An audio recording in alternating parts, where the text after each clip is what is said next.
اللہ اللہ اللہ اللہ۔ ختم نبوت تو اس کے بغیر تو کوئی مسلمان ہی نہیں ہے نا۔ ختم نبوت تو سرکار دو جہاں کا ذاتی اعزاز ہے۔ اس لیے علامہ انور شاہ کشمیری فرماتے تھے نماز روزہ حج زکوٰۃ حضور کے اعمال ہیں، سنتیں ہیں، افعال ہیں، اقوال ہیں۔ ختم نبوت تو آپ کی شان ہے۔ وہ فرماتے تھے جو ختم نبوت کے لیے ایک دن بھی قدم اٹھائے گا اللہ اس کو جنت دیں گے۔ بغیر وضو کے تفسیر پڑھ سکتے ہیں، قرآن نہ پڑھیں کیونکہ قرآن کے پڑھنے کے لیے ضروری ہے کہ وضو۔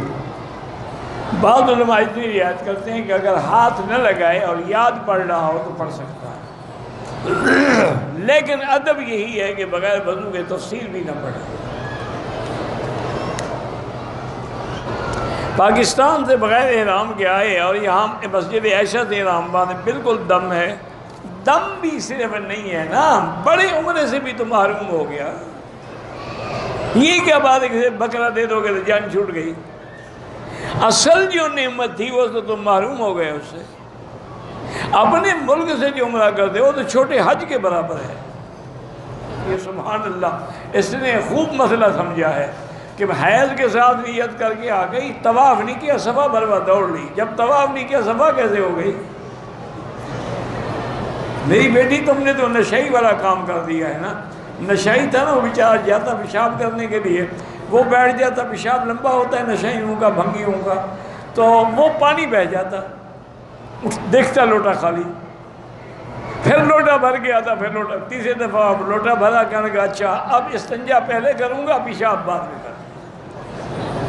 تم نے بھی وہی کام کیا، دم بھی پڑ گئی، عمرہ بھی دوبارہ کرو۔ یہ کیا مذاق بنا رکھا ہے تم نے کہ صفا مروہ پہلے دوڑ لی، بال بھی کاٹ دیے، سب کچھ کر دیے۔ کیوں؟ کس بات کے بال کاٹ دیے؟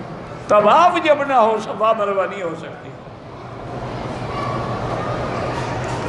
اگر شلوار گھنٹنوں سے اوپر ہو مثلا تو کسی کی نظر پڑے، اس کا وضو تو نہیں ٹوٹ جاتا، لیکن وہ تو گناہ گار ہے نا، چونکہ ناف سے لے کر گھٹنے تک یہ عورہ ہے، اس کا چھپانا ضروری ہے۔ اگر ذرا سی بھی جگہ ظاہر ہوگی نہ نماز ہوگی نہ طواف ہوگا۔ دیکھنے والے کا وضو کیوں ٹوٹ جائے؟ تیرا ٹوٹے۔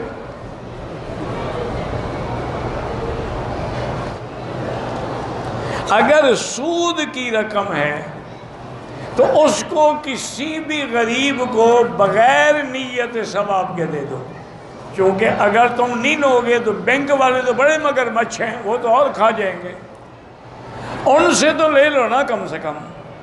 اس کے بعد یہ ہے کہ جیسے مسجدوں کے حمام خراب ہیں، لیٹرین خراب ہیں، وہ بنوا دو، یا اور کوئی غریب مستحق آدمی ان کو دے دے، لیکن ثواب کی نیت رکھو، ثواب حلال پہ ہوتا ہے، حرام پہ نہیں ہوتا۔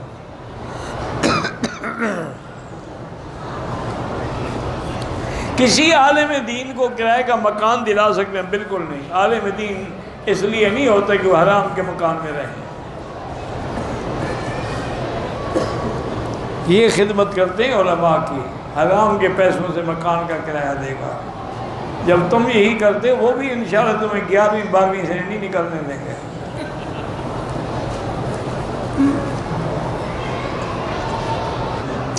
اگر ایک عورت کے پاس اتنا سونا چاندی ہے کہ زکوٰۃ واجب ہے، زکوٰۃ شوہر دے گا یا بیوی؟ جس کے زیور ہیں وہ دے گا۔ زیور خاوند کو واپس کر دو، زکوٰۃ وہ دیا کرے گا۔ اگر زیوروں کی مالک تم ہو تو پھر زکوٰۃ بھی تم دو گی۔ شوہر کوئی ٹھیکیدار ہے کہ زیور تم پہنو زکوٰۃ وہ دے؟